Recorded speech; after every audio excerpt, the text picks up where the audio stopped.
Magiging sunod-sunuran sa iyo ang inyong target.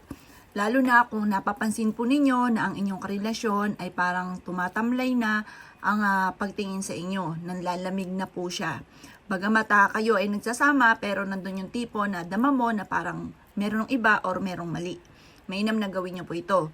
Or kaya po, kayo po ay merong karelasyon na nasa malayo at gusto po ninyo na ikaw pa rin na masusunod kahit ikaw po ay at saka siya ay malayo. Or kaya po yung anak ninyo na matigas ang ulo.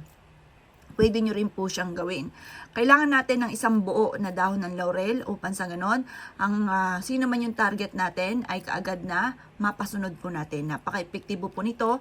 Pero syempre, depende po sa paniniwala ninyo. Kasi kung ikaw po ay hindi naniwala, ay siya ay huwag mo itong gagawin. Pero kung ikinaniniwala, mag-focus ka, maniwala ka na kung ano man ang winish po ninyo ay magkakatotoo. Kailangan lamang po natin ng isang buo na dahon ng laurel at kailangan din po natin ng papel. Ang papel na ito ay pupunitin natin ang bawat gilid nito para maramdaman ng papel ang ating presensya.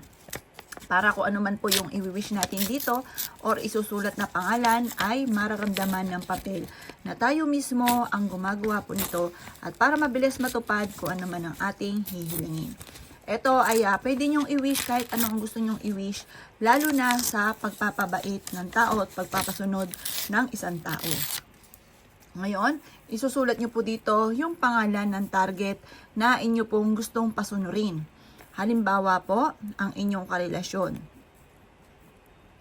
Isulat nyo po ito ng 3 beses. Tunay na pangalan at ipinlido. Susunod ka at ako lamang ang iyong pakamamahalin. Hindi ka na titingin pa sa iba.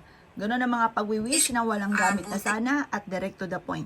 At pagkatapos nyo pong mag-wish, mga bossing ko, ito po iipit po ninyo ang inyo pong papel. At pagkatapos, pipitikin nyo po ito ng 3 beses. Sabihin nyo po ang pangalan ng inyong karelasyon. Joel Agrimana, Joel Agrimana, Joel Agrimana. Ako lamang at bukod tanging ako lamang ang iyong mamahalin. Ilagay ito sa bote or sa isang malinis na plastic. At pagkatapos ay ibulong nyo sa bote or sa plastic ang inyong nais. Sabihin nyo po dito, ako lang ang iyong papakamahalin at wala nang iba pa.